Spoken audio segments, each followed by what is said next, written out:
Hello and welcome to this Cato Institute event on the conflict in Yemen. I'm John Glaser, Director of Foreign Policy Studies here at Cato. Since the start of the war in 2015, U.S. policy has been to support and even cooperate with the Saudi-led coalition, providing weapons, intelligence, aerial refueling, and diplomatic cover, among other things. In 2019, Congress voted to end U.S. involvement in the conflict, but President Trump vetoed that measure. Soon after his election, President Biden announced a halt to U.S. support for offensive Saudi operations in Yemen, and he designated a special envoy, although it was never quite clear precisely what this announcement about halting offensive support meant. And since then, Biden has approved new weapons sales to Saudi Arabia and the UAE. And the nature of the administration's policy on this remains somewhat ambiguous and continues to even confuse members of Congress in the president's own party. To discuss the state of the conflict, ongoing diplomacy, and U.S. policy in all this, we're joined by three distinguished experts. Thomas Juneau is Associate Professor of Public and International Affairs at the University of Ottawa. Summer Nasser is the Chief Executive Officer of Yemen Aid, and Doug Bandow is a Senior Fellow here at the Cato Institute. To begin with, I want to give our panelists time for a quick opening statement to offer their thoughts on the conflict and hear their varied points of emphasis before we head into more of a discussion. We'll start with Thomas, and then Summer, and then Doug. Thomas, please go ahead. Thank you very much. Thanks for the invitation. So I'll focus on U.S. choices in Yemen, but much of my work in recent years has focused also on the regional aspect, Iran's policy, the UAE's policy. So I'm happy to also discuss that in the discussion after that. So first, a general point on U.S. policy in Yemen historically. The U.S. does not have and has not had historically much of a Yemen policy. When U.S. interest in Yemen increased after 2001, it had a counterterrorism policy that affected mostly negatively Yemen. But the point is that when it looked at Yemen, the primary lens was counterterrorism. After 2011, and then especially after 2014-15, the U.S. started looking at Yemen also through the prism of its Iran and Saudi Arabia policies. But again, the dynamic was the same. It didn't really have Yemen as a primary consideration. So today, with war in Yemen going on for more than 6 years, with the U.S.'s Saudi partner being caught in a very costly quagmire, and with Saudi Arabia imposing a brutal blockade on Yemen, what I'll try to do in just a few minutes to start is to understand what the U.S. is doing, and more importantly, what it might or might not do going ahead. So just a few points on American foreign policy to frame this. Too often, when you look at American foreign policy, it has failed to take into consideration the second and third order effects of its decisions. The image that we use up here in Canada is of the U.S. as an elephant rolling in the grass. Even if the U.S. tries to roll in the grass gently, the grass is going to be damaged. There is little way to avoid that. So we're in a world where what the U.S. does in Yemen for now is largely a function of its Iran, Saudi, and counterterrorism policies. We're also in a world where the U.S. often fails to plan for the law of unintended consequences. And we're also now, for a few months, in a world where many in the Biden administration and in the Democratic Party are saying, and the starting point is accurate, that the U.S.'s current policy is bad, i.e., as John said in the introduction, supporting Saudi Arabia and the coalition's war effort. Therefore, we need to change because things cannot be worse. And this is where I think that even though the starting point is correct, the current policy is not working well. The second part of that rationale is not correct, i.e., it can be worse. Because yes, it can be worse. If the U.S. makes the wrong decisions moving forward, things can be worse for Yemen itself, but also for American interests. And the very difficult dynamic for the U.S. right now is that things can be worse, but it's very difficult to make things better. because Saudi Arabia is caught in a bloody and costly quagmire without a viable exit strategy. And at the same time, the U.S. has very little leverage on the Houthis. So for the U.S. to balance that deep asymmetry in terms of the reality on the ground is extremely difficult. So in the context, there's been a lot of people in the U.S. recently, in recent months, including before the election, that said the first step is for the U.S. to pressure Saudi Arabia to unilaterally lift the blockade on Yemen. And the logic here seems very intuitive. It seems very appealing. The blockade contributes to a humanitarian crisis. It is immoral in multiple respects. It's a disaster in many ways. And it's also a very normal reflex that we see in American foreign policy, i.e., looking for areas where you have leverage, saying, I don't have leverage on that side of things. I can't do much. I have leverage here. Therefore, I will act on that side. And the U.S. indeed does have leverage on Saudi Arabia, potentially much more than on the Houthis. But as appealing as that would appear, I'd argue that counterintuitively, this would be a bad policy. One, it's not easy as it sounds. Even if the U.S. tried to pressure Saudi Arabia, it's not like Saudi Arabia would just, if the U.S. snapped its fingers, would just lift the blockade. Saudi Arabia would not do that easily. Two, in the short term, even if Saudi Arabia lifted the blockade, that would lead to gains on the humanitarian front. Absolutely. And that's an important point to make. But my point is that the combination of the law of unintended consequences and of the U.S. traditionally looking at Yemen through the prism of its counterterrorism, Saudi and Iran policies would lead to a result that would be different than what is intended behind that proposed policy. One way to illustrate that is to look at what the Houthis did after the Stockholm Agreement in late 2018. So the Stockholm Agreement was meant to stabilize the situation on the western coast of Yemen, but it didn't really do that. Basically, what it allowed the Houthis to do was to pocket those gains and concentrate their troops on other fronts. So they used that agreement not as a confidence-building measure towards a peace process, but as a way to strengthen themselves. And given who the Houthis are, how they think, what they've been doing, in addition to the fact that they are even stronger today than they were 3 years ago at the time of Stockholm, I think there can be no doubt that if Saudi Arabia lifted the blockade, the result would be, yes, limited gains on the humanitarian front, but basically the Houthis weaponizing that additional aid that would come in, diverting the fuel to feed its war effort, etc. So what would the result be? It would strengthen the Houthis, it would weaken Saudi Arabia, and it would make, in the long term, any peace process more difficult and less likely. And therefore, in the longer term, not only peace would be more difficult, but so would the humanitarian situation. Because enhancing Houthi power is not the way to move forward constructively beyond short-term gains. So to finish on this, as much as I see the moral impulse to push for the blockade to be lifted as appealing and as understandable, it is the result of a lack of understanding of who the Houthis are. They are a brutal movement. They're not a liberation movement as they are sometimes made to be. I mean, there was a bit of that initially, but we're way beyond that now. They are obscurantist, etc. And they also have the upper hand now. So giving them more assets is not sound American policy. And just to come back to that point, this idea of pushing Saudi Arabia to lift the blockade is a good example of a morally appealing foreign policy proposal that down the road actually makes things worse. And that is a criticism that in this case is hypothetical because it's not something that the U.S. has done, at least not yet. But it's definitely a criticism of American foreign policy more broadly in the Middle East and beyond that I think is completely applicable to actual decisions that the U.S. has made over the years. So one criticism that you hear a lot about this argument that I'm making is that this is morally abysmal because it's holding the Yemeni population hostage to benefit the Saudi Arabian war effort. And even though I see the logic of that, I also think that it's an inaccurate argument to make. To be clear, I've been very critical of the Saudi war effort. I think it's been a disaster on every front, but it is what it is. You have to deal with the situation as it is on the ground now, not as you wish it were. And in that context, to view things in that way would be counterproductive.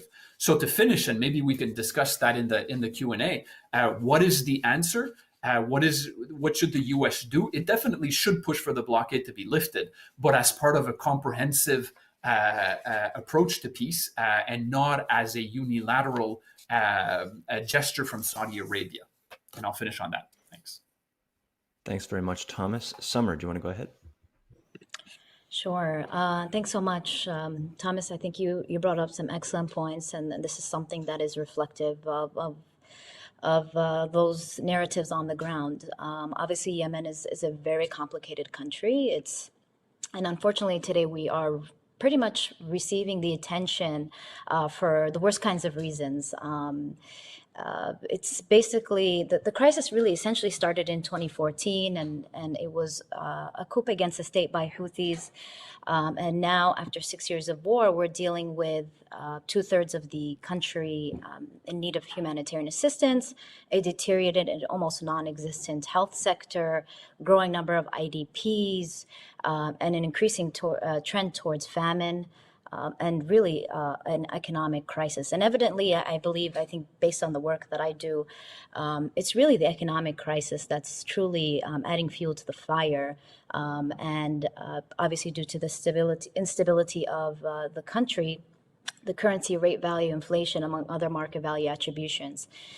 As the conflict prolongs, from my views, as civil society continues to play a key role in providing aid and services and other interventions that fit within the realm of short and long-term solutions, both for serving Yemenis, but also those who reside in it as well. They also are doing their best to push for calls for certain frameworks within a potential dialogue peace process. But at the end of the day, however, the humanitarian crisis is truly tied to, and the work that we do even on the humanitarian side is truly tied to the political developments on the ground. So whatever its successes and failures are, this ultimately gets impacted directly to those on the ground. And so I think right now with the current environment, everyone is on board truly with the peace process and trying to find a solution, except for Houthis. And they tend to utilize a humanitarian card very well to kind of gain leverage against everyone else. And so this is a very big problem. I would say right now there's obviously increased attacks on Ma'rib, which is a city that homes over 2 million people and has the most IDPs in the country. So we're looking at over 1 million IDPs. And the attacks on Ma'rib really have ignited effort in finding plausible solutions to the crisis. And since we are talking about America's role, I truly want to commend the U.S. Envoy to Yemen, Tim Lenderking, for doing a great job and being transparent about current developments. I do, though, have to note that I don't expect a lot of movement within that diplomatic effort, strategically at least, without some sense of leverage, as Thomas had said previously, on those who are against the peace process, and Houthis or whoever else. Without that leverage, you really can't have any group become persuaded in regards to sitting down and talking with these through these big differences. The Yemeni government, I think, especially in 2018 with the Stockholm Agreement, they really respected a lot of, not respected, but they kind of accepted the realities of pressures by the international community to limit direct impact. And so they, tried to go in with the Stockholm Agreement. And unfortunately, Houthis saw this as a sign of weakness. And this also created some sense of emboldenment with their efforts and to create more instability. And I think this leverage can, what I think is that essentially is that we need some leverage on Houthis. Yes, the focus is on Saudi Arabia, and I think Saudi Arabia is exhausted at this rate. This is something that we're seeing. And I think now the U.S. has to look at the Houthis and what they can do. I know that the FTO that Trump, during his last week of the administration, tried to do, and obviously it was basically taken down by the Biden administration. But I think maybe having specific targeted FTO designations on Houthi leadership to feel that constraint so that they can get into the peace process. But I think even leverage shouldn't be about the political process. I think it's also humanitarian access. It's seen as a way for even a more easier route for humanitarians and civil society organizations to do the work that they're doing, because till today there are hundreds of violations every month, specifically in areas under Houthi control that we're not really hearing much about. And then lastly, I think I'll add that really the United States has a significant role to play. I think they are partially responsible for the results today, because they did for the last 30 years support the previous regime, Saleh, who emboldened the Houthis with the coup, and that's because America also supported the immunity deal given to Saleh by the GCC. And so in this type of sense, yes, we do have a role to play in the United States, and maybe we can talk about that a little bit later on. Thank you very much, Summer. Doug, go ahead. Yeah, Yemen is an extraordinarily complex problem for the United States, and I think, as Thomas indicated, it's never been looked at as an issue of Yemen. It's always been an adjunct to something else. We've had two administrations that have been complicit in, the destruction, the devastation of Yemen. Both the Obama administration, which took the U.S. in, the Trump administration, which continued and in many ways, I think, kind of exacerbated the involvement. The Saudis thought this was going to be a 6-week war. They're 6 years in. Apparently, Mohammed bin Salman has realized that this is not working out to his benefit. Originally, it seemed to receive support within Saudi Arabia. It's not so clear now that people are happy as they see drones showing up at their airports and whatnot. We've seen kind of terrible atrocities, just an awful status for the people of Yemen with a blockade plus airstrikes. We've seen deaths, battle deaths, as well as deaths from famine, malnutrition, cholera, disease, an extraordinary humanitarian disaster. The U.S., as John indicated, has been complicit in a number of ways. The U.S. provided the airplanes initially, frankly, to both Saudi Arabia and the United Arab Emirates. We serviced those planes. We've provided munitions for those planes, refueled them for the first stages of the war, and have provided intelligence, supposedly to help with targeting, which has not been very good. An awful lot of humanitarian targets have been hit, throughout the war. And I suspect that Joe Biden feels some special responsibility. He was part of the Obama administration, as well as his top officials, Blinken, Sullivan, and others. And they have looked back, I think, on what their initial decision wrought with some horror and want to get out of it. Indeed, the president launched, at least to start, a very strong initiative against Saudi Arabia, talked about holding Mohammed bin Salman and Saudi Arabia as a pariah. But they did back away from that eventually, where they decided they needed to maintain a relationship there, which is going to have some limitation, at least, on what they do in terms of Yemen. Exactly what their policy is unclear, as John indicated. They said they would no longer support offensive operations, but they would support defensive efforts on the part of Saudi Arabia. Now, as long as Saudi Arabia is in the war, it is no surprise that they would be attacked by the Houthis, by Ansar Allah. And that's where we see drone attacks on airports and other things. So presumably the U.S. effort is to help defeat those, but those are naturally part of the war. That is, the Saudis initially apparently thought that they could wage a war and not face retaliation. And what they found is, especially with the help of Iran, that the Houthis have proved able to bring that war back to Saudi Arabia. And that's been very problematic for the royal regime. I think, as has been indicated, the Houthis are not, good people. This is not, we're not talking about people who are well disposed to the well-being of the Yemeni people, who care about human rights. They've had their own set of atrocities. They run, they're very authoritarian in how they run their sectors. The challenge here, in a sense, is that no one who's involved. I mean, the UAE has been extraordinarily problematic, promoted and supported separatists in the south.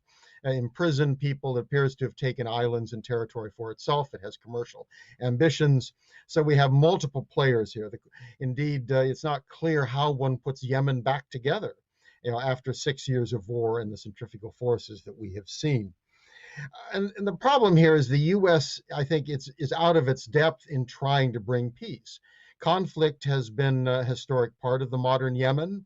When we go back to 1962 with the Yemen Arab Republic, I mean, it had its own internal divisions where both the Saudis and the Egyptians fought on opposite sides. 5 years later, the Aden Protectorate from Britain became an independent country. We had North and South Yemen. They fought. They united in 1990 under Saleh, who's been mentioned. I mean, again, another one of these characters who's no friend of democracy. The Ansar Allah, or the Houthis, arose in the 2000s against him. He was ousted in 2012 and then joined with the Houthis basically to oust his successor in 2014, 2015, which brought the so-called coalition in. I mean, none of these internal battles had much to do with the United States. We paid very little attention to the details. Our focus, has been indicated, was counterterrorism, where both the Houthis and Saleh were anti-Al-Qaeda, which is kind of all we really cared about at the time.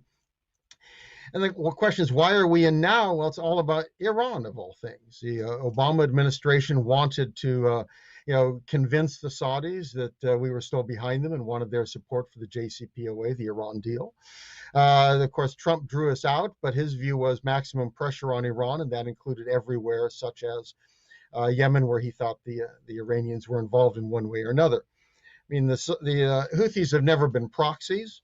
In the sense of Hezbollah, that clearly they needed arms, and Iran was very happy to drain the Saudis to hurt them, and they have done so. It's been quite embarrassing what's happened to the Saudi military.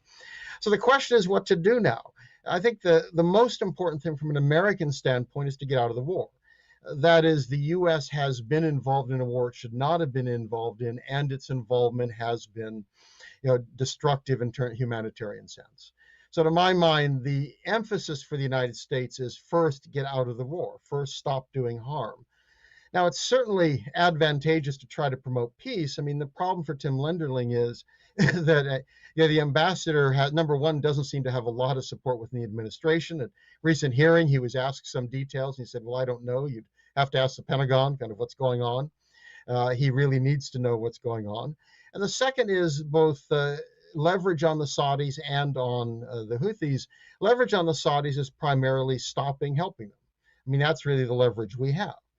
Beyond that, it's very hard to imagine if we would sanction the Saudi regime, if we wouldn't do it over the Jamal Khashoggi killing or other domestic offenses. We're not going to do it over the Yemenis. So there really is little to do with the Saudis except to get out and to tell them they are on their own if they're going to prosecute the war. It's tougher on the Houthis. We've never had a relationship with them. They hate us. I think they may hate the Saudis more than us. They may hate Al-Qaeda more than us. Nevertheless, we have no relationship with them. The problem is the sanctions that were imposed. Number one, they aren't a terrorist group. They're an offensive, outrageous insurgency. They don't like human rights, but that doesn't mean they're terrorists in a normal sense of the word. We use that designation to punish groups we don't like. It really undercuts the whole purpose of the program. And they don't have economic ties to the West, neither the leadership, who we've put sanctions on, nor the group. It strikes me the best potential leverage we have is through Iran. That is, if we are able to get back into the JCPO, bring Iran back in, and then at that point, that's the point to talk about other issues, which should include the issue of Yemen. That this should not be a proxy war between the Saudis and the Iranians. The Saudis want out, which is good. The Iranians would have reason to get out. And that, I think, is an issue that should be top of the list as we talk to the Iranians, that this is one area where they can make improvements that would cost them very little, that they gain some benefit of hitting the Saudis indirectly, but not an awful lot, and that it would gain them credit in the U.S., and the U.S. should be prepared to reduce some sanctions because of that, that we should look at this as an opportunity to push the Iranians to show that they are willing to be more responsible in the region. Their support for the Houthis and withdrawing that should be a major part of that, to finally get a little pressure put on the Houthis. It has to come, I think, from some others. And the issue of the other Gulf countries, UAE, are there positive inducements they could also offer for a future in which the Houthis would have political role plus something else that the region could help provide them if they halted their attacks on Marib and joined a serious negotiation to come up with a post-war settlement. And I'll stop there. Thank you to all three of you. There's a lot of good stuff in there, good fodder for conversation. I'll ask a few questions now, and I've encouraged the panelists to jump in and respond to anything they've heard, whether it's my question or not. quickly to Thomas. Can you clarify what is at stake for the warring parties? We've talked about how far apart they are in terms of possibly coming to some resolution or engaging in constructive negotiations. But what does each belligerent want, and why haven't they therefore given up yet? And maybe also, if you can bleed into part of what Doug said about the potential for a kind of halt in U.S. support of the Saudi-led coalition, will that change their behavior sufficiently to possibly get to something constructively? I know the shift from the Trump administration's posture on Saudi Arabia to the Bidens did seem to incentivize them. There have been direct talks with the Iranians, for example. So talk about what the warring parties actually want and how we might be able to influence them. What's at stake in terms of the warring parties? And then I'd be keen to hear Summer's answer to that too after this. But the key thing to keep in mind is that the Houthis are winning the war. They have not won the war in the sense that they don't control 100% or not even close to 100% of the territory of Yemen. And I don't think that's really feasible for them to, take the full country, but they control a good chunk of the territory with a majority of the population. They have the upper hand. They have the momentum. The Hadi government, which is officially the internationally recognized government supported by Saudi Arabia, is weak. It is corrupt. It is fragmented. And it holds together in large part because Saudi Arabia supports it. So Saudi Arabia wants, as Summer mentioned in her remarks, and as has been widely said, Saudi Arabia wants a peace process not out of the goodness of its heart. Saudi Arabia wants a peace process to cut its losses because it is losing this war, which has been an abysmal failure on its part. And the Houthis know that, and that's the fundamental problem that anybody who wants to make peace in Yemen faces now, whether that's the UN, which is looking for a new envoy now with the announced departure of the current one, the US, which has announced its commitment to kickstart some kind of peace process. Saudi Arabia wants a peace process to cut its losses. And from the Houthis' perspective, they are winning. So they are not in theory completely opposed to a peace process, but any outcome of that peace process from their perspective has to reflect what they largely correctly perceive to be their status as now the dominant political and military force in Yemen.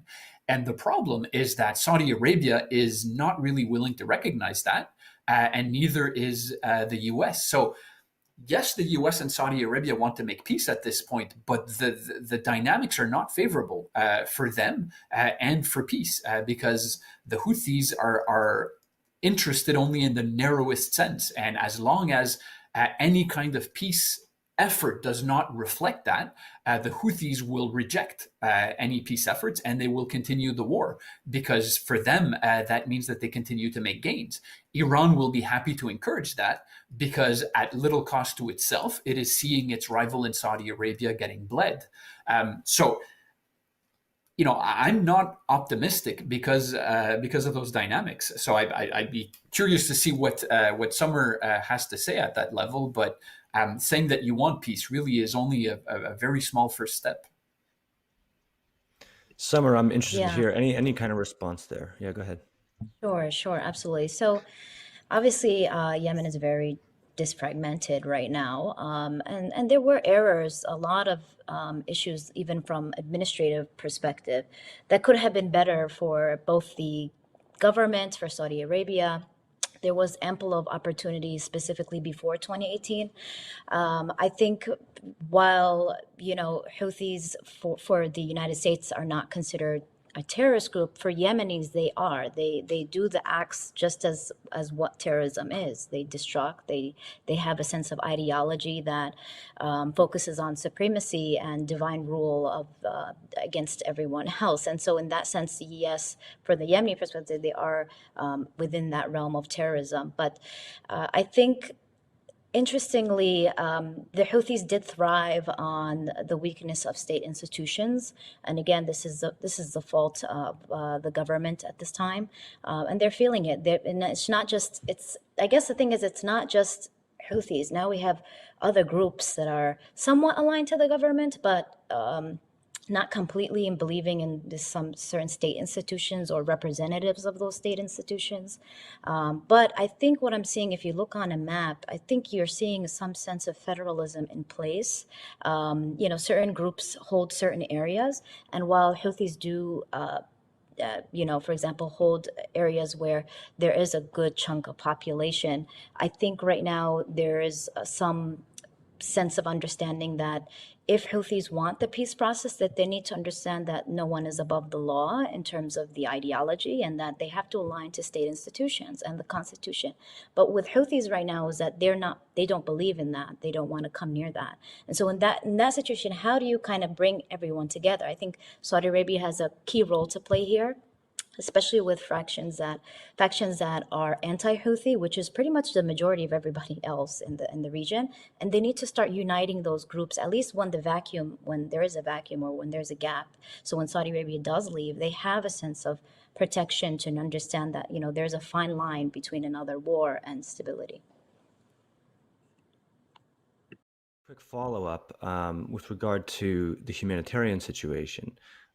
You had mentioned a lot of the top-line concerns, and then specifically, Thomas had mentioned that there's a problem here of one of the obvious first steps that we could do to relieve some of the humanitarian suffering is lift that blockade, but he made some predictions about how that might not serve the initial purposes that drive it.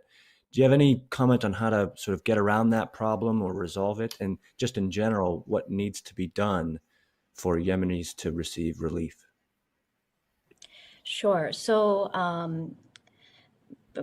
Thomas had a great argument here that the moral consensus is not something long-term that's feasible in Yemen. And I think there's either a moral approach or a utilitarian approach. That's the only two that I see more pragmatic. While the utilitarian approach may cause some damage on the ground, it may have shorter results of civilian impact. And I think the moral approach is, yeah, we can lift the blockade, but really, I mean, when we're actually working on the ground, we see that areas under Houthi control, for example, have massive black markets when it comes to oil and diesel and all these other items that they're claiming that they don't have. And so they're also Houthis. What they're doing is that they tend to use civilians as a cover up for what they're doing. And I think I would argue that it may not be a complete blockade. I think the term is a bit more stronger than what we're seeing. There is access coming in. It's just that there is no mechanism with INGOs or international community on monitoring those entrances. And what we're seeing is that obviously there's just so many problems in regards to interventions, working on the ground. And this is one of the biggest problems with not just any group. It's really the international community. They're just focusing on the peace process. They're not looking at accountability. Houthis have an ideology, and with ideologies, you need policies and governance and accountability processes to kind of limit those spillovers to the society. On the government side, honestly, based on just our work, we have not seen any issues specifically in free provinces, both central and south, when it comes to issues. And let me tell you, in the south, we're having issues too. I mean, there's no basic services. It's not just areas under Houthi control. It's everywhere. And so I think next step for America is to also focus on government capacity, seeing what's wrong, what can be filled. I guess I'm not trying to say that America has a full 100% obligation. That's not feasible. But at the end of the day, there needs to be some understanding of governance gap. Work with the areas that is already under government control, try to flourish those areas, and then, also work on others. Doug, I wonder if you can kind of expand on this point about how to get the belligerents that we support, the Saudi-led coalition, to change their behavior, and perhaps and there's this issue of we've been intervening for a long time to the detriment of Yemenis, and to you that sort of conjures up this HIPAA type thing of first do no harm. At the very least, we should stop our interventions until it looks constructive in some way. Does that make sense to you? And did you want to expand on exactly how to get Saudi Arabia to maybe accommodate itself in terms of its aims in this war? Well, I think the starting point is to recognize the limitations on U.S. power. I mean, we do sometimes imagine we can solve problems that it strikes me we have no capacity to solve. And if you look around the world today, people have lots of places they want us to intervene. I mean, I read about how we should be saving Armenia from Azerbaijan because Azerbaijan has proved to be the stronger power. We should intervene. We've just seen what's happened with the issue between the Israelis and the Palestinians. Look at Ethiopia and its intervention into Tigray. I mean, all of these places call forth for justice and call forth for something to redress what's going on. And the question is what? It strikes me, if we weren't involved in Yemen at the moment, what would people say, that we should get involved, or would they recognize this is a regional problem as opposed to an American problem? So the notion, given America's experience, say, trying to build anything constructive in Afghanistan, I'm skeptical that we can build something constructive even in the south of Yemen. I mean, the Hadi government has been indicated as not, a terribly viable government. And the UAE has been involved in ways that strike me as not being particularly constructive for any sort of stability or a long-term solution. So the question is, what can we do there? I think the challenge here is that first, we shouldn't be supporting a side. I don't see either of these sides as being ones the U.S. should support. So I don't see an argument for the U.S. to be backing Saudi Arabia. The most important, and if I was going to nominate anyone for a terrorist regime, I'd put it on the Saudis. Kidnapping Lebanon's prime minister, supporting jihadist rebels elsewhere, invading Yemen, killing a turning your consulate into an abattoir and slicing and dicing a journalist. I mean, the problem here is we're dealing with some very ugly parties all around. And I put the Houthis in that. I have no fondness for them. So we shouldn't be helping people like this. And the best thing to do with the Saudis is for them to recognize they bear the full price. That is, what they found is that the Houthis can shoot back. Now, it's not right for the Houthis to target civilian targets in Saudi Arabia, but the Saudis have no complaint. I mean, they've spent 6 years bombing civilian targets in Yemen. So it strikes me the first thing here is the U.S. should extricate itself from the military involvement. Then at least it has some level of objectivity, or it can at least act as if it has some objectivity. I mean, it's deeply involved here. Of everything under the Trump administration was an anti-Iran policy. The U.S. has gone full bore on one side. It's very hard to promote a peace process that's serious if you are seen as a participant in the war. So that strikes me as being the starting point. And the second, I think, is how do we involve the region better? I mean, can the UAE play a more constructive role? Are there things the Kuwaitis, the Omanis can do? Are there incentives that can come from the GCC? This is primarily a kind of Middle East problem, it strikes me, not an American problem. Now, the U.S. has made Middle East problems far worse through its military involvement over the years. But a starting point here would be, how do we get the other countries involved? How do we come up with some settlement where the Houthis have greater political participation, but are hemmed in? They have to take into account, the interests of others. I mean, things that Summer mentioned, that clearly a total, or at least we presume a victory in the north that would be largely Houthi versus, some kind of, patchwork perhaps in the south, does not look like a very good solution for the people of Yemen. Well, how do we try to come up with something beyond that? And how do we convince the Houthis that, in fact, they benefit from some other arrangement? I think that's where it requires other involvement in the region, especially, again, trying to give the Iranians an incentive to play a responsible role. Given U.S. policy, they have no reason not to bleed the Saudis. But I think the recent discussions we've seen between Tehran and Riyadh are very hopeful. That is, if these two can come together and acknowledge a sectarian war between them is not helpful for either, that perhaps Yemen can be part of that process, that you can get both Iran and Saudi Arabia to talk about some kind of a settlement and then bring that to the parties they have been supporting. A bit of research in the political science literature that says when you have a conflict like this where each side has external support that kind of emboldens them. It tends to prolong the conflict. So is halting support on all sides a reasonable step forward before we figure out exactly how to engage in constructive talks and align the interests of the belligerents?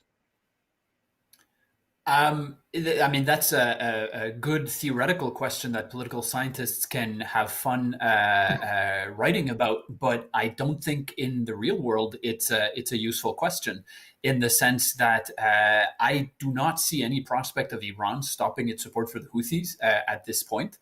There is simply no incentive to do that. From Iran's perspective, the beauty of its intervention in Yemen is that it has been a small investment. I mean, I don't know how much money Iran invests in Yemen every year, but it might be in the tens of millions, maybe in the low hundreds of millions. But that quickly starts being really the upper limit. That's not a lot of money. And it's a great return on a small investment. It has allowed Iran to establish a foothold on the southwestern tip of the Arabian Peninsula, which it did not have until a few years ago. It allows Iran to encircle Saudi Arabia if you add its assets in Iraq to the north, in Syria, in Lebanon, and the Palestinian territories. Soon the Houthis will have the range to reach Israel from Yemen with missiles and drones. It's not clear exactly when, if they already have it but haven't used it, but at the very least it will be soon. So all that to say, Iran will not stop supporting the Houthis. This is not something that is on the table, and it will not be on the table from Iran's perspective or from the Houthi perspective. And because that's the reality, the others like Saudi Arabia and the UAE will be excessively reluctant, and that's an understatement, to cede the whole terrain to Iran. So any viable proposal for a peace process moving forward, and that fits into why I was saying 10 minutes ago that I'm not optimistic, unfortunately, any proposal from the UN's perspective, from the US's perspective, has to factor in what I think is the reality of a long-term regional presence in Yemen, which is mostly not a good thing. But it's there. So trying to act as if it could be removed, I think, is at the very least not useful and probably even counterproductive. Summer, you mentioned Special Envoy Timothy Lenderking. What kinds of things can he do? What options are at his disposal to try to move forward constructively? Yeah, so Tim has been I think it's from the Yemeni perspective. I think it's been very refreshing to see after 6 years of pretty much stalemate. And his recent statement in regards to Ma'rib, he basically said that Ma'rib will not, or some language that like that, where Ma'rib will not fall for the foreseeable future. And that's a very good sign that, you know, at the end of the day, no matter what Houthis do, it's not going to happen, because what happens is that if Ma'rib is taken over, they do have the upper hand, period. I mean, that's just the end of the dialogue there. And so we're you know, the American government and also the Saudis and even just the Yemeni government have that say. So that's in the works. I think Tim has limited options, like I said, without that leverage. Even when he tried to meet some of the Houthi delegation in Oman, they did not show up to him.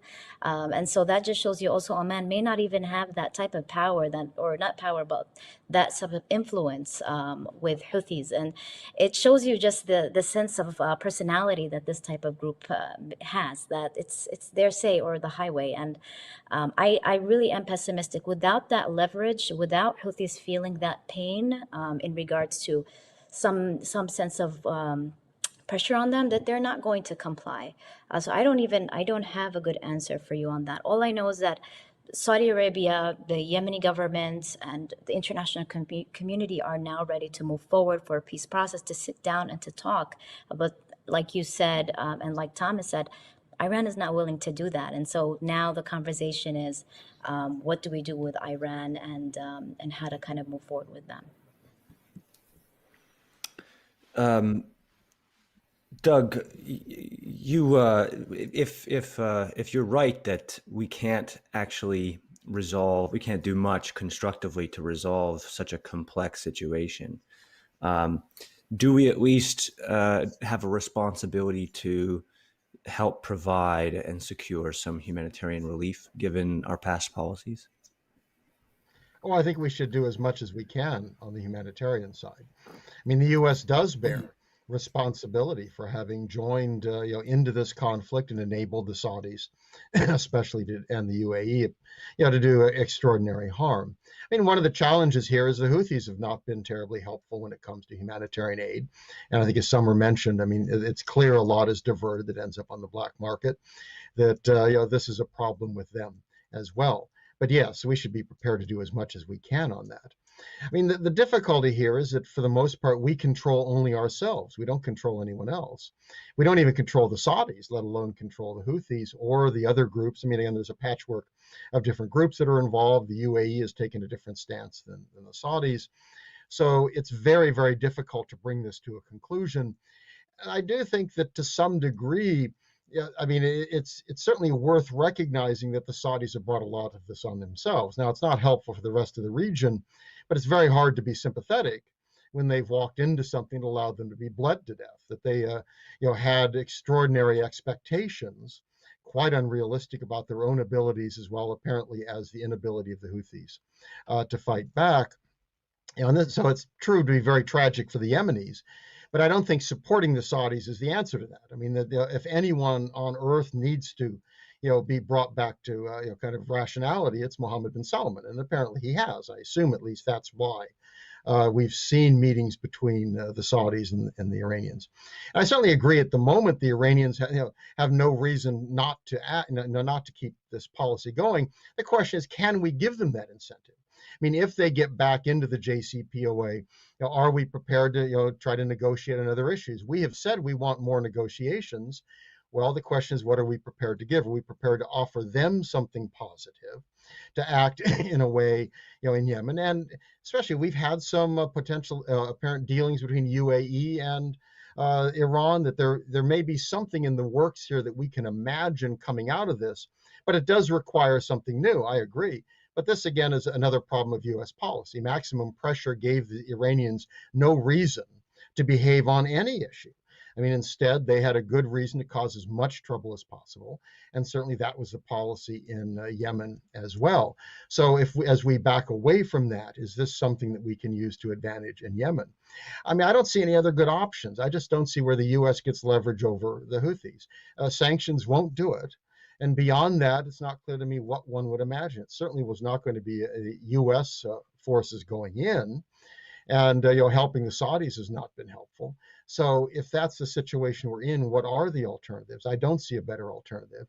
And at the end of the day, I do think it's important for the U.S. to stop promoting atrocities. And that, unfortunately, we've had 6 years of backing the Saudis with some horrendous kind of airstrikes and other things where, frankly, U.S. has to look at itself as having been complicit in that. Thomas, Doug's making some, I think, realist points on the way forward, and you have too in this discussion. So if we leave aside for a minute the moral aspect, what national interests compel the United States to remain involved in either a constructive or a destructive manner? In other words, what's in it for U.S. interests and the American people that we be deeply involved in this conflict that technically doesn't have anything directly to do with us? Well, I think that's a very important question, but I think that where the debate gets a bit fudged sometimes in answering that question is there's a difference to the answer to that question in 2015 and today. Today, the U.S. has to live with the reality of Saudi Arabia being stuck in a quagmire and Iran having gained a foothold in Yemen. And that was not the case back then in 2015, but it's the case today. So by now, the Houthis, because of the gains they've made in the last 6 years, in part because of the failed Saudi intervention, the Houthis have, for example, received enough support from Iran and developed it indigenously. That's an important point to make, that it's not all from Iran. They can now significantly hinder maritime traffic in the Red Sea. And that's a U.S. interest. That's a problem that was not there 6 years ago. It's there now.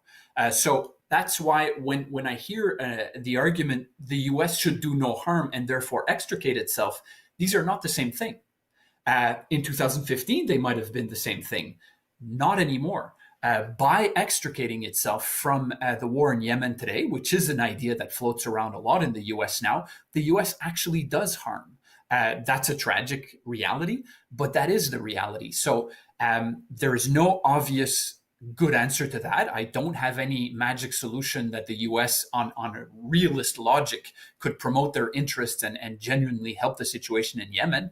But I do think that the realist argument, first do no harm, therefore don't get involved, was true 6 years ago. It's not true anymore today. Extricating yourself would do harm to the situation.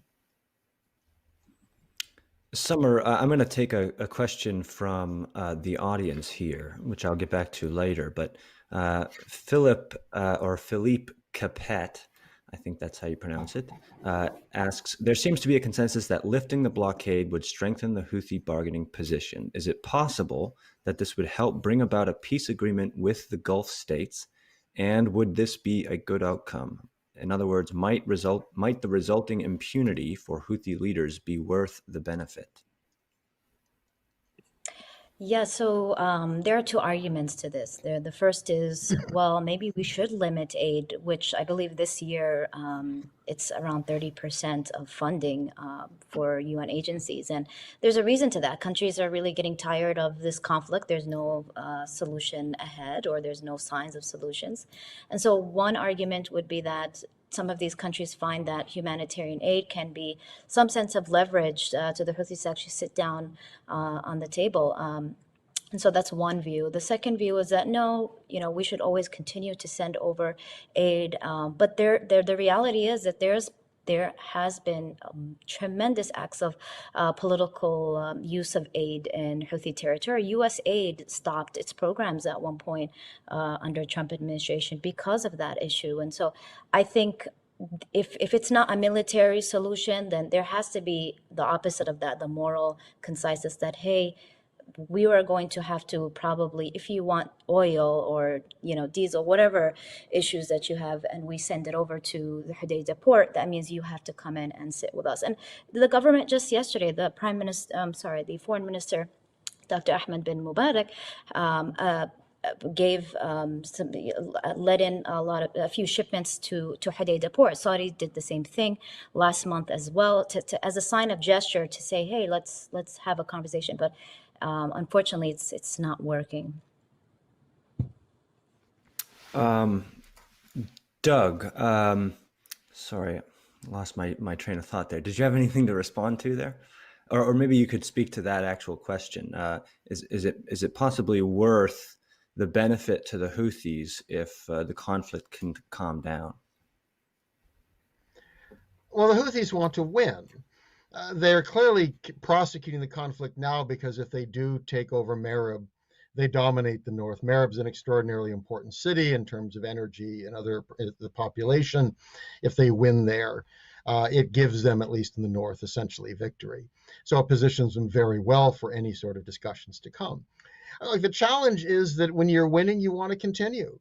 And this is not unique to Yemen. I mean, look at conflicts around the world where you try to get some kind of a peace process going. Victors want to take advantage of their position. And we've seen this even in conflicts like World War I with horrendous carnage, but people say we can't negotiate until we have a victory. We have to be in a better position. I don't see any easy way to get the Yemenis out of that. I mean, they have been winning. And this is an extraordinary thing. When you figure they're up against the Saudis who've spent tens of billions of dollars on high-tech munitions and are backed by the superpower, to have the Houthis essentially winning in this case is extraordinary. But again, how do you stop them from winning? I mean, as long as they're winning, how do you turn the calculus around where there is no obvious leverage? I mean, I'm not aware of what leverage the U.S. can come into other than military action, and that isn't going to happen. And I think Thomas is right that if you stop doing something, it may result in harm. The U.S. has had that debate over Afghanistan. After 20 years, should the U.S. leave? Well, by leaving, things in Afghanistan probably will get worse. On the other hand, should the U.S. stay 40 years or 100 years to stop that? And at some point, the answer is no. Houthi control or a possible ability to disrupt traffic in the Red Sea is enough of a concern for direct U.S. interests that it compels us to be involved? I don't think it compels us to be involved at this stage. It's something to certainly look at, but we're not the only parties that care about Gulf traffic. I mean, the other, the oil producers have a very real interest in that, and actually, even Iran would have an interest in that if it was allowed to sell oil. So this is something where I think that Thomas is right that if as this goes on, we're going to have to look and see the potential dangers. I mean, what is the threat to Israel? Well, my guess is Israel would be one to respond.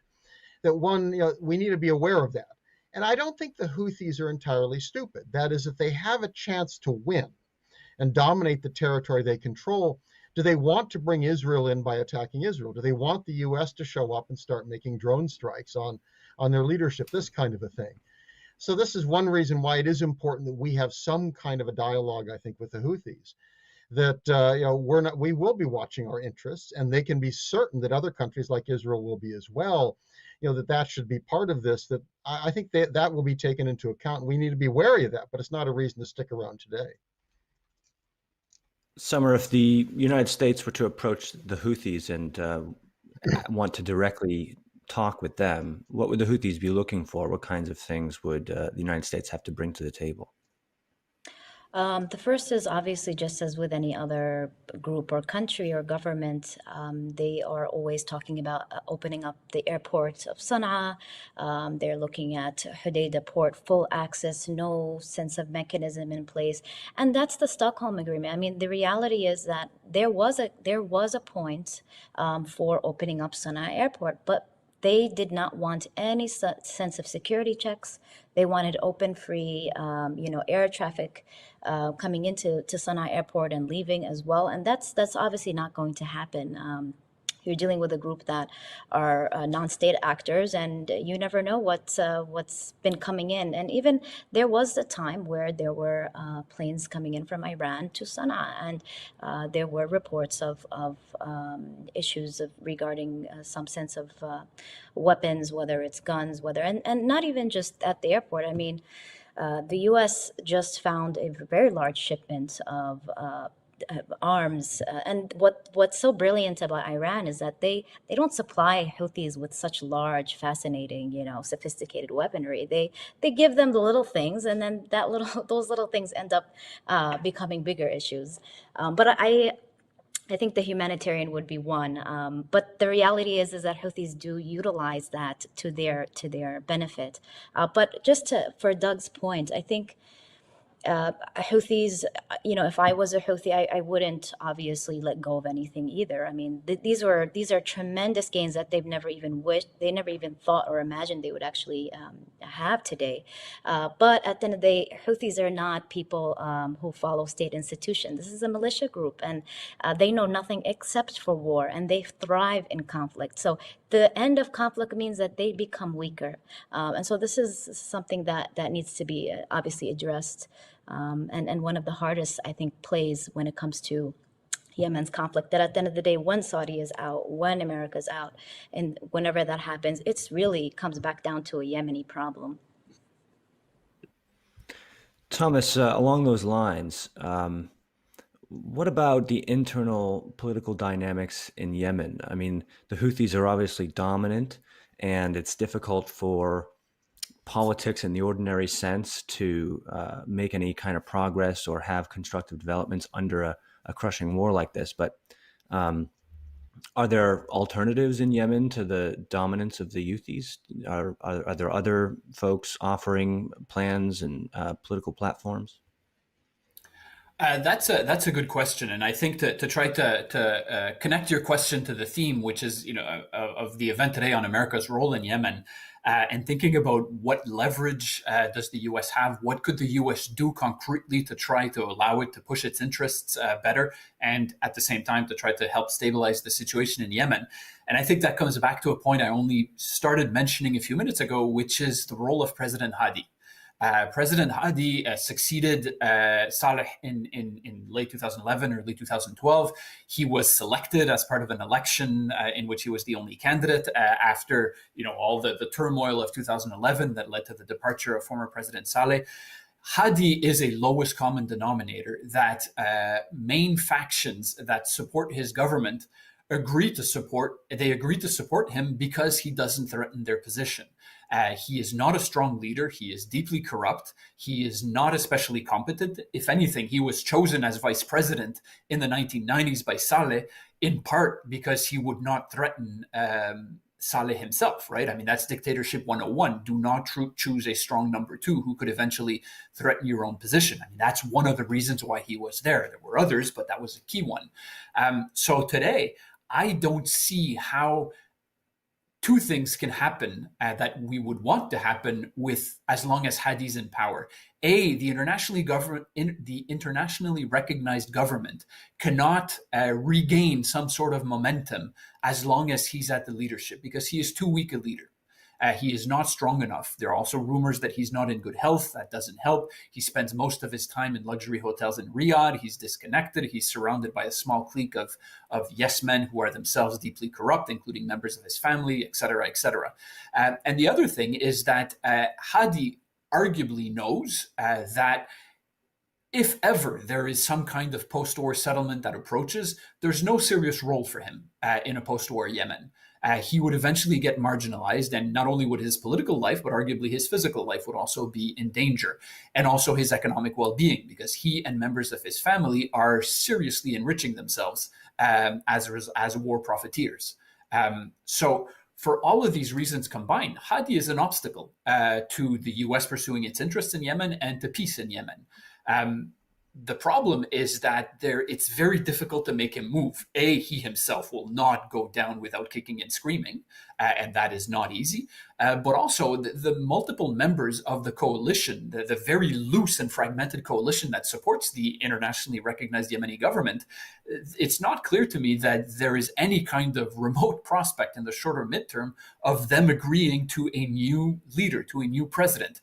Not only would it from a legislative and procedural perspective, it would be extremely complicated, but politically, that would be an insanely difficult negotiation process.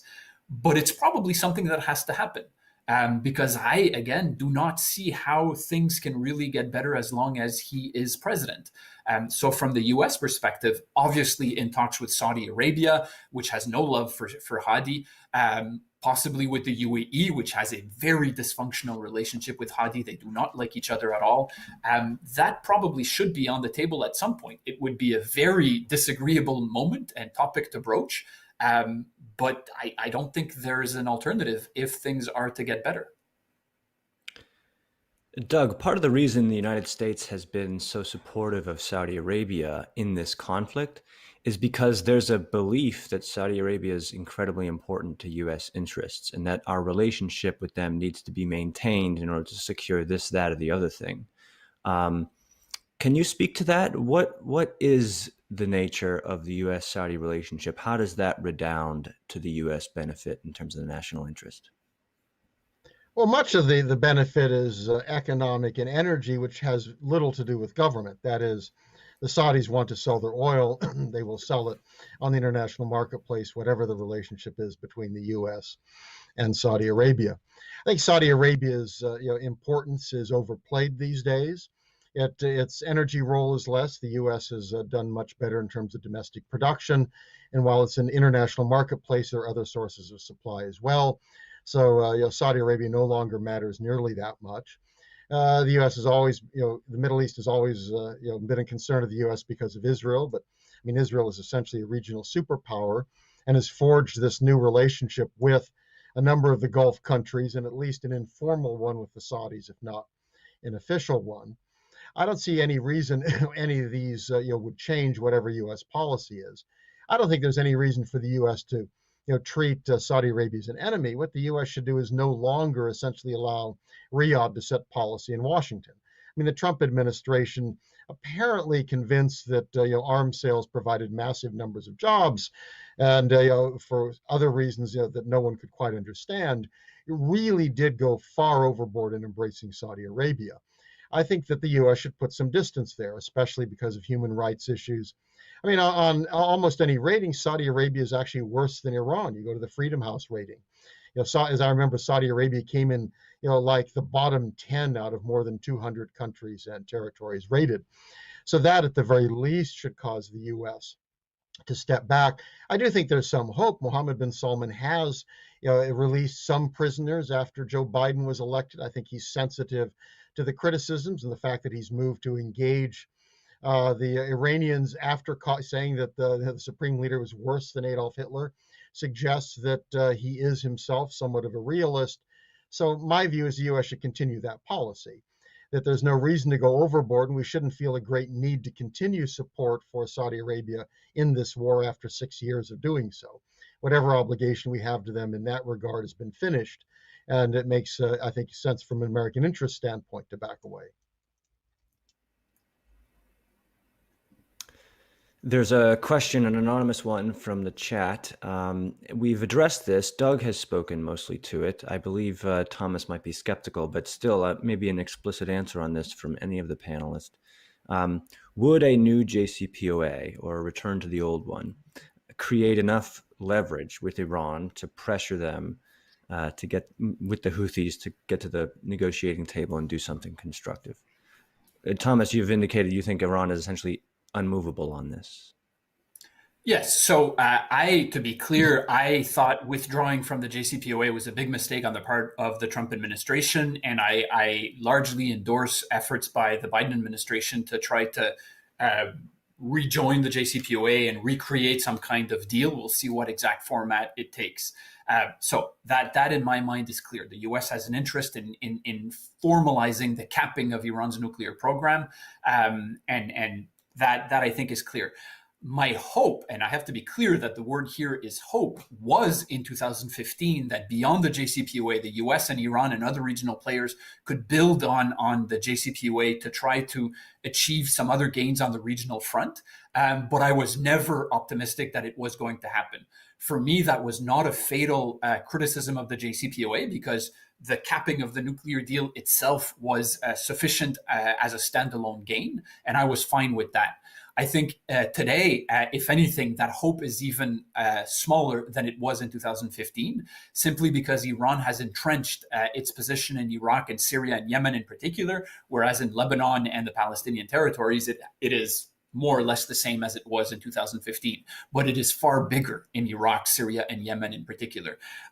I personally do not think that Iran is interested in doing much beyond a nuclear deal. Iran wants sanction relief, and it is willing to concede on some aspects of its nuclear program in exchange for that. It is actually close to a vital interest for Iran to achieve that, because the sanctions are so damaging.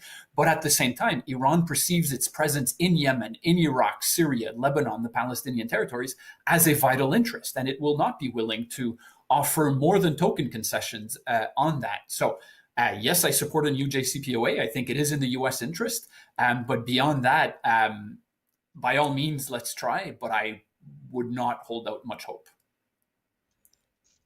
Summer, this is another question from the chat, from the audience, again, anonymous. Let's say the Houthis did come to a victory. Let's say the Saudis somehow stop their offensives and the Houthis gain control. What would a Houthi government in Yemen look like? Just in reality, disastrous. I mean, it's obviously not going to be, as all the panelists discussed here, that this is a group that does not adhere to government procedures. They actually don't believe in the state as a state. I mean, they have an ideology that this is a sovereignty, a right, a divine right to rule Yemen again. And it's not even just this. They actually want to go back and take over the areas that they lost. And so it's going to be another, basically another civil war. And I can tell you, all factions at this rate, if that were to happen, would fight the Houthis again. It's right now everybody has their own a little agenda, but at the end of the day, they're all anti-Houthi. So that's something that unites them all. I think it will be just a complete disastrous situation for Yemen, for the United States, for maritime security. I mean, just the whole region, I think. You indicated before, I mean, they're essentially a militia group and don't have experience in governance. And so you don't even think that it'd be workable. I see. In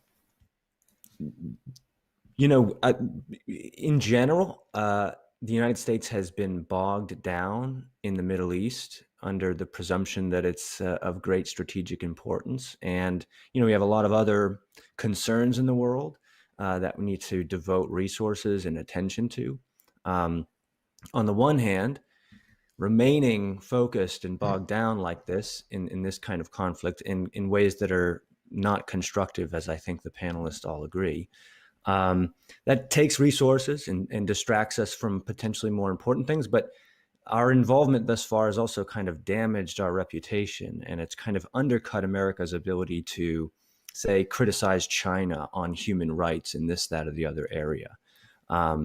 So it seems to me direct involvement has undermined American interests in addition to causing a humanitarian catastrophe. Does anyone want to speak to that?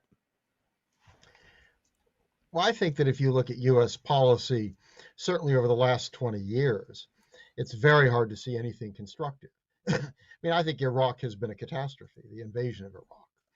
I mean, it's hard to know what the total casualty figures are, but one good estimate is at least 400,000 Iraqis dead in the following sectarian, conflict. We saw the rise of al-Qaeda in Iraq that turned into ISIS, which kind of swept not only in Iraq but also in Saudi Arabia. One reason Iran is more powerful is because we took out Saddam Hussein. So suddenly the Shia majority in Iraq was loosed. I mean, I think there are tensions there, and indeed I'm not as convinced as Thomas that Iran is in a stronger position today in Iraq. A lot of undercurrent, I think, of younger Iraqis and concerns. The current prime minister, though limited in his abilities, I think would like to try to rein in some of those militias. That to some degree you discover how much you dislike the sectarians when they're in charge. Nevertheless, I think what came out of Iraq was the impact on religious minorities, etc. But you look at Libya, 10 years on that, we still see bits of a civil war there where they're trying to put the system back together in some way. As Thomas pointed out, I think we are worse today in Yemen than we were in 2015. So U.S. involvement in all of these cases, I think, has been disastrous, both from a humanitarian standpoint, which the Chinese have pointed out, that, all of the human rights violations there, which are very serious. Nevertheless, at least since the Cultural Revolution, which occurred over a number of years, they have done nothing that would match the carnage to come out of the invasion of Iraq. So it does make it easier. And I hear that criticism when I write about human rights with China, is that, well, how about? And then there's a listing of the US. So I think it is one reason to be skeptical that there's a lot positive we can do in Yemen. I would love to have a positive agenda there. I think it's hard to figure out what that is. And my main hope when I mention Iran is that there's been pressure in the U.S. for additional negotiations on additional issues. The U.S. would have to make concessions. It's not clear that that's what Americans were thinking of.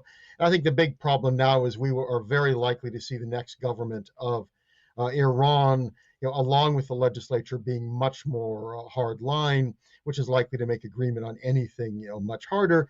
Nevertheless, the supreme leader there might see some advantage, again, depending on what was offered to him and if we see movement on the part of the GCC countries that also have something to offer Iran.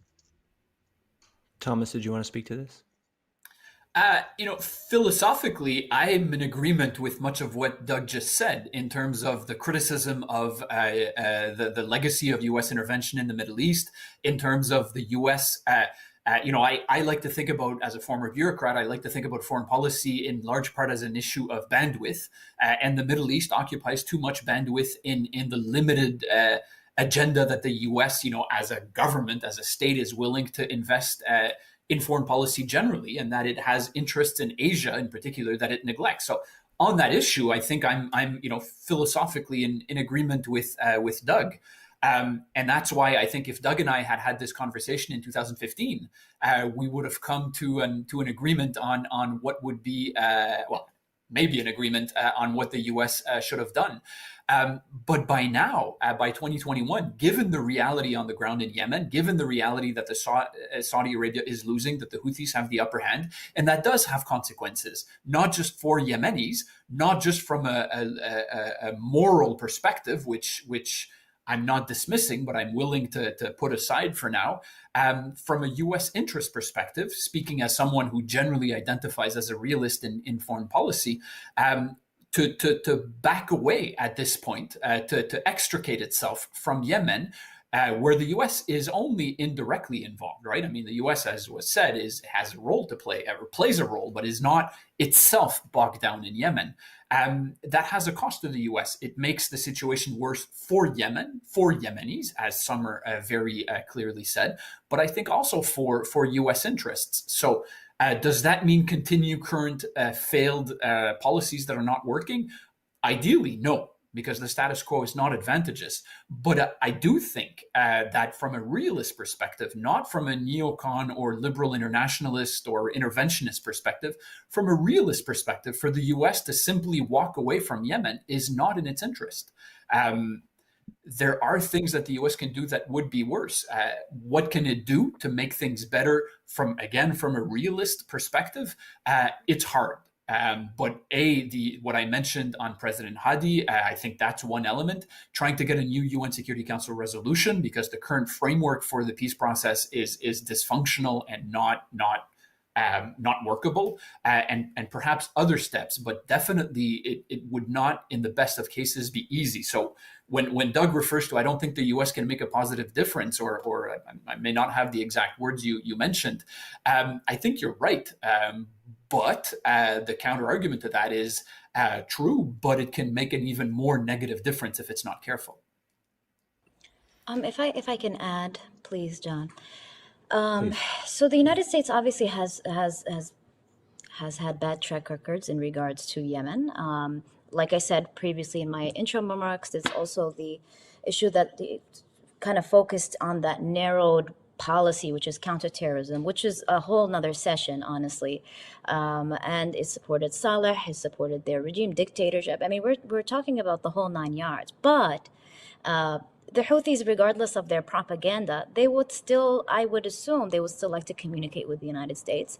I also believe that despite the issues right now, while they're indirectly supporting Saudi coalition, there is a lot of respect to the United States between all political parties, all groups, even the Houthis, in terms of communication. So I don't think, and I would agree with Thomas, that I don't suggest leaving, the United States leaving the country at this time. I think the one thing, or pretty much the two things that I really, and I think even Yemenis believe in, at least for a good chunk of them, is that they focus on two things.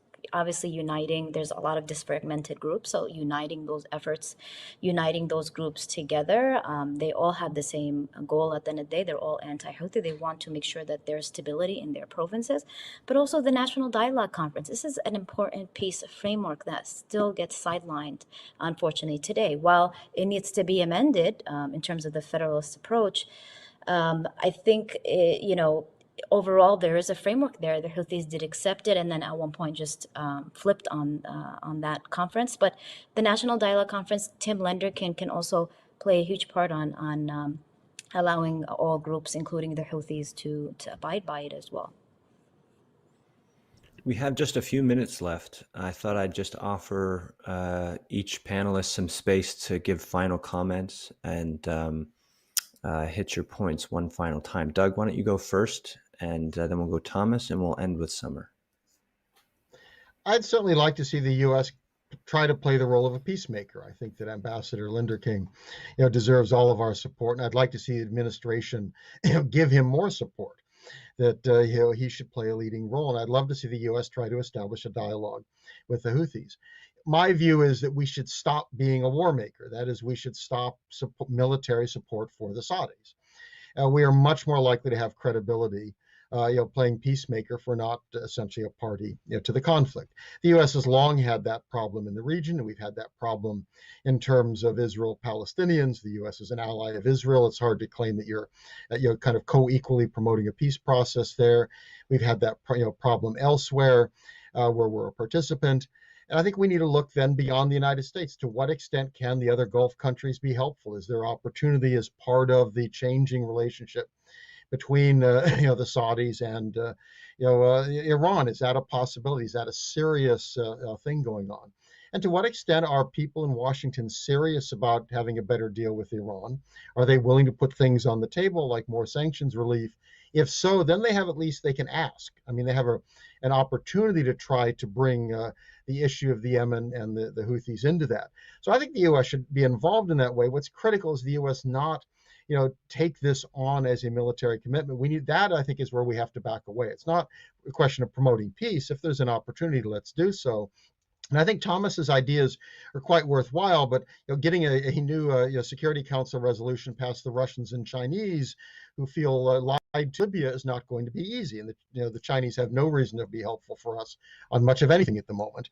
And the question of trying to get Hadi out of the way, it strikes me the people with the greatest leverage there are the Saudis and the Emiratis. It's not the United States. So let's be involved, but let's step back in the way we're involved. Thomas. I would actually agree with a lot of what Doug just said, if not most or all of it, in the sense of how the U.S.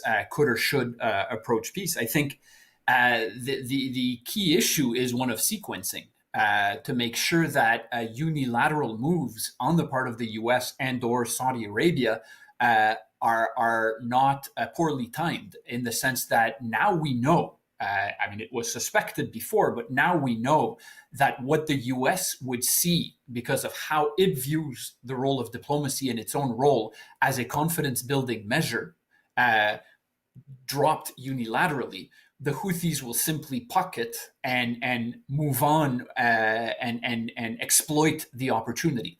That's what happened with the Stockholm Agreement on the West Coast. That's what happened with the FTO designation and de-designation in the last few months. And looking ahead, I still see in debates in the U.S., in private conversations or publicly, Americans, officials or non-officials, saying, well, let's do this to signal our goodwill, to try to kickstart a peace process. In other circumstances, that may or may not work.